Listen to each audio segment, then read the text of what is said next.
हाँ, नमस्कार दोस्तों। आज मैं एक विशेष कारण से आप लोगों के सामने आया हूँ और वो विशेष कारण ये है कि जो मैंने ये संस्कृत शिक्षा का जो पेपर है उसको मैंने देखा और उसके जो प्रश्न आए उनको उत्तर देने की कोशिश कर रहा हूँ।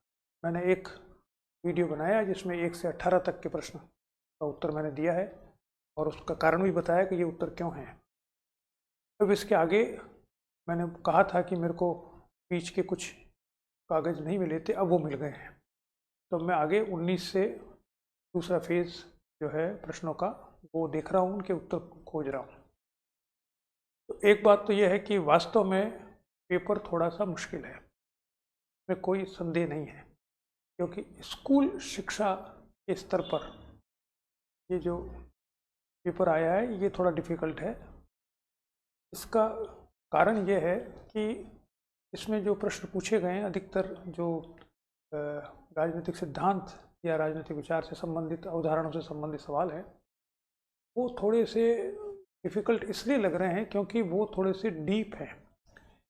यानी समस्या क्या आ रही है, डिफ़िकल्ट तो है, लेकिन उसको हम अलग तरह से देख रहे हैं। जो बच्चे मेरे पास आए और जो बच्चे मेरे को मैसेज कर रहे हैं वो ये कह रहे हैं कि साहब हम तो पूरे निराश हो चुके हैं और हम तो राजनीति विज्ञान से हमको तो डर लगने लगा। भाई ऐसा तो नहीं कहना चाहिए। राजनीति विज्ञान तो बहुत ही प्यारा सब्जेक्ट है और मुझे तो बड़ा अच्छा लग रहा है इन सवालों के उत्तर खोजने में। सब सवालों के उत्तर मेरे को नहीं आते, किसी को भी नहीं आ सकते। इतना ज्ञानी तो कोई भी नहीं होता है कि राजनीति विज्ञान इतना बड़ा सब्जेक्ट है उन सब के बारे में सब पता हो। लेकिन फिर भी अच्छा लगता है जब अच्छा प्रश्न पत्र आता है। तो मुझे तो बड़ा अच्छा लगा कि ऐसा प्रश्न पत्र आया है जिसमें थोड़ी मेहनत करनी पड़ रही है। अब एक जो महत्वपूर्ण बात है वो ये है कि पिछले कुछ सालों से जो ट्रेंड बन गया है उसके शिकार बच्चे हो रहे हैं। वो ट्रेंड ये बन गया था कि MCQ क्वेश्चन जब से आरंभ हुए, आरंभ में जो सवाल आने लगे थे आरंभ के वर्षों में, क्योंकि नया नया प्रयोग था, इसलिए शायद जिन लोगों ने पेपर बनाए थे आरंभिक वर्षों में उनको कोई ऐसे इंस्ट्रक्शंस नहीं थे कि आपको ये देखकर पेपर बनाना है कि जो प्रचलित पुस्तकें हैं हिंदी में या अंग्रेजी में उनमें से सवाल एज इट इज़ नहीं लेने हैं।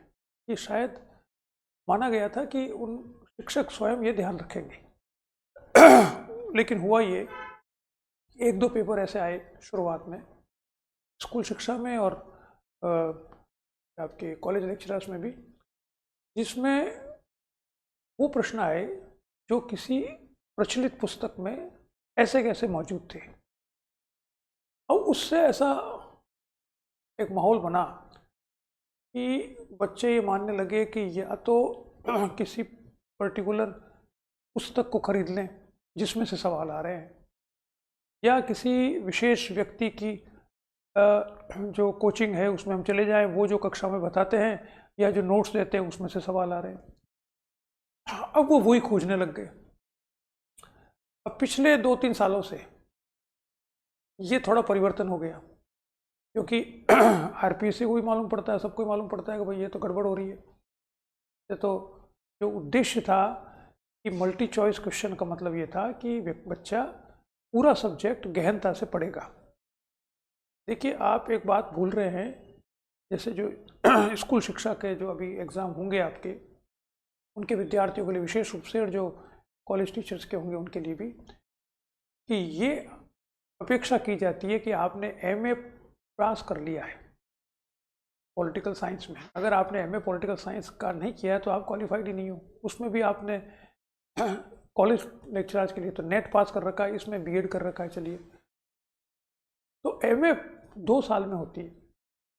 2 साल में अगर आपने ढंग से पढ़ा है किसी अच्छे विश्वविद्यालय से, अच्छे कॉलेज से, और आपको अच्छे शिक्षक मिले हैं इन्होंने न केवल कक्षा में पढ़ाया है अपितु तो आपको रेफरेंसिंग दी है, रेफरेंस बुक्स दी है कि इनमें से पढ़िए, तो आपकी एक तैयारी होगी जो इस MCQ में आपको काम आती है।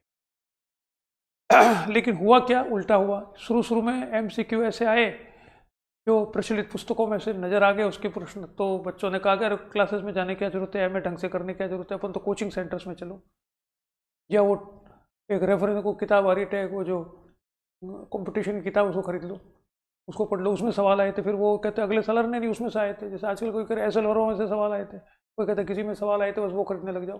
कोचिंगों में ये बता रहे। अब सवाल जो आए पिछले 2-3 बार से वो इन प्रचलित पुस्तकों में से नहीं आ रहे, तो अब सब परेशान हो रहे हैं, करे साहब पॉलिटिकल साइंस तो बहुत डिफिकल्ट है।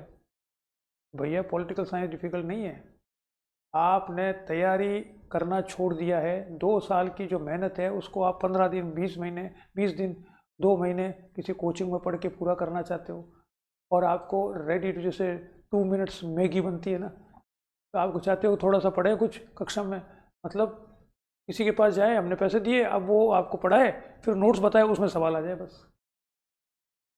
ये मैंने पहले भी बताया कि भैया इजी सा पेपर आएगा तो भी मेरिट तो वही रहेगी, डिफिकल्ट आया इजी आया मेरिट तो वही जानी है, उसमें परेशान होने की क्या बात है। असली मुद्दा ये है कि क्या आप ढंग से पढ़ रहे हो या नहीं पढ़ रहे हो, क्या 2 साल का जो कोर्स है एमए का उसको आप कवर करने के लिए तैयार हो या नहीं। इसलिए मैं बार बार कहता हूँ कि 6 महीने में कवर हो सकता है, लेकिन 6 महीने आप ढंग से पढ़ाई करो तो, सही स्रोत प्राप्त करो तो, और आपकी जिज्ञासा इसमें उत्पन्न हो तो। अब आपको कोई इंटरेस्ट, मतलब मेरे को बड़ा दुख भी होता है, आश्चर्य भी होता है कि बच्चे जो आते हैं कई, वो कहते साहब हमको एग्ज़ाम पास करना है, यानी वो कहते हैं स्कूल टीचर बन जाओ, चाहे सैनिटरी इंस्पेक्टर बन जाओ, और चाहे कुछ भी बन जाओ, बस हमको नौकरी चाहिए, हमको तो कोई मतलब ही नहीं इससे। यानी उनको पॉलिटिकल साइंस में कोई इंटरेस्ट ही नहीं है, वो समझते हैं ये एक मीन्स है जिससे हमको नौकरी चाहिए। चलो वो तो अच्छा है, ये ऐसा सोचते हैं कि साहब नौकरी के लिए हम इतने परेशान हो रहे हैं, वो तो सही बात है। लेकिन भैया अगर आप स्कूल टीचर बनना चाहते हो तो पॉलिटिकल साइंस आपको उम्र भर पढ़ानी पड़ेगी, अगर आप कॉलेज लेक्चरर बनना चाहते हो तो पॉलिटिकल साइंस पढ़ानी पड़ेगी, तो इस सब विषय से थोड़ा प्रेम तो करो, ये तो देखो विषय क्या है। तो मैं आज आप सबके सामने इसलिए आया हूँ कि इस सब्जेक्ट से, विषय से घबराने की कोई ज़रूरत नहीं है। 2-3 बातें ध्यान रखें। पहली बात तो जो प्रचलित पुस्तकें हैं उनमें से सवाल नहीं आएंगे, न आने चाहिए। सवाल कहीं और से आएंगे, मेहनत करके बनाए गए हैं सवाल, उसके उत्तर ढूंढने के लिए कोई ज़रूरी नहीं है कि आपको वो एग्जैक्ट पता भी हो, कुछ तो फैक्चुअल सवाल होते हैं वो तो आपको याद होने चाहिए। लेकिन अगर आपने पॉलिटिकल साइंस ढंग से पढ़ा है अपने विषय को, तो आप लॉजिकल उत्तर उसके उतार सकते हो, निकाल सकते हो, उसको बाद में आप वेरीफाई कर सकते हो। मैं जो कर रहा हूँ, मेरे को भी नहीं आते, मैंने जो आंसर आपको बताए हैं कुछ, वो लॉजिकल पहले बताए, फिर मैंने उसके एम्पिरिकल एविडेंसेस ढूंढे हैं। आगे भी मैं ऐसा ही कर रहा हूँ, और मैं आपको बता रहा हूँ लॉजिकली ये उसका उत्तर क्यों होगा। तो एक तो किसी भी पुस्तक में से जो प्रचलित है या किसी भी संस्थान के नोट्स में से सवाल नहीं आएंगे, नहीं आएंगे, नहीं आएंगे, ठीक है। अब आप कहते हो फिर साहब संस्थान में जाएं क्यों, पढ़ने क्यों जाए, पैसे काहे को दें। ऐसा है कि मैं जब आपकी उम्र का था, 20-22 साल का, आप तो कुछ बड़े भी होंगे शायद, जब 20-22 साल का था, हमारे एक मित्र थे जो साउथ इंडिया से आए थे, उनको ज्योतिष में बड़ा इंटरेस्ट था, वो कुछ ज्योतिष जानते भी थे, तो मेरे दोस्त थे वो, तो वो मेरे को ले गए एक दिन, तो चलो चलो अपन एक ज्योतिष के चलते हैं। तो मैं स्केप्टिकल था, मैंने कहा भी ज्योतिष के चलते हैं तो वो बता देगा क्या सही है गलत है। मेरा सवाल वही था जो आज आपका सवाल है, हम पढ़ने जा रहे हैं तो उनके बताए हुए में सवाल आ जाएंगे क्या, ये वही सवाल है, आपकी उम्र में यही सवाल होता है। तो साहब नहीं आएंगे फिर काहे को जाएं, टाइम खराब करें, पैसा खराब करें। तो मैंने कहा यार वहाँ जा रहे हैं पूछने के लिए कि ज्योतिष में हमारी जन्म पत्र पूछने के लिए, तो वो कुछ सही बताएगा क्या। तो उसने कहा कि अपन उन्हीं से पूछ लेंगे। हम एक बड़े ज्योतिषाचार्य के पास गए, अब तो है नहीं वो बेचारे। उस समय में 1975 में बता रहा हूँ बात, 1977-80 की बात है शायद। तो उन्होंने कहा कि साहब मैं 75 रुपये लेता हूँ देखने के, और आपको मैं आधा घंटा दूंगा। मैं पहले तो कुछ देखूंगा आपकी जन्मपत्री, फिर मैं कुछ बताऊंगा, फिर आप सवाल पूछ सकते हो, आधे घंटे में जो भी आपको करना हो 75 रुपये लूँगा। तो मैंने उनसे पूछ लिया, हम वहाँ गए जब अंदर बैठे थे, मैंने कहा साहब आप जो बताओगे वो सही होगा क्या। तो उसने कहा कि बेटा ऐसा है कि मैं जो 75 रुपये इसलिए नहीं ले रहा हूँ कि मैं सही और गलत बताऊँ। मैं 75 रुपये ले रहा हूँ कि मेरे को नॉलेज है, ये जो भी नॉलेज है जनपत्र की, इसकी एक स्तर की नॉलेज मेरे को है। तो मैं उस नॉलेज को आपके साथ शेयर करने के लिए आधा घंटा आपको दे रहा हूँ। मैं आपको जानता नहीं हूँ, तो उस आधे घंटे की कीमत ले रहा हूँ मैं। 75 रुपये उस आधे घंटा मैं जो आपके साथ बैठा हूँ उसके ले रहा हूँ। वो सही है गलत है ये मैं दावा नहीं कर सकता, कोई भी नहीं कर सकता, मैं भगवान तो हूँ नहीं। लेकिन मैं अपनी ईमानदारी से जो मेरे को आता है, जो मेरे पास नॉलेज है, उस नॉलेज के आधार पर आपकी जन्मपत्री जांच कर आपको बताने का प्रयास करूँगा। उस प्रयास करने के आधे घंटे के पैसे हैं, सही और गलत के नहीं है। सही हो जाएगा तो बहुत अच्छी बात है, होते भी हैं, कईयों के सही हुए हैं, तभी तो आते हैं लोग, मेरी रेपुटेशन बनी है। तो श्रीमान, जो आप पढ़ने किसी के पास जाते हो, कोचिंग में जाते हो, किसी भी कोचिंग में जाते हो आप, तो वो जो शिक्षक है जो आपको पढ़ा रहा है वो आपके लिए अपना समय दे रहा है। आप उसी शिक्षक के पास जाइए जिसकी नॉलेज की ख्याति हो कि इसको आता है। उसके पास मत जाइए जो पेपर आउट कराता है, तो ये पेपर आउट करा देगा, उसका कोई मतलब नहीं है, कहीं तो जेल में बैठे हैं, कहीं और चले जाएंगे। तो जिसको पॉलिटिकल साइंस आती है, उसके पास नॉलेज है, वो आपको समय दे रहा है तो उसके पैसे ले रहा है, तो कोई गलत नहीं कर रहा है। और आपको भी उसमें बुरा नहीं मानना चाहिए। उसके पढ़ाने से सवाल नहीं आएंगे, उसके पढ़ाने से पॉलिटिकल साइंस समझ में आएगी, इसके वो विद्वान है। और विद्वान कौन होता है पॉलिटिकल साइंस का? जिसके पास जाना चाहिए वो नहीं है जो ओपी गाबा की किताब पढ़ के पढ़ा रहा है।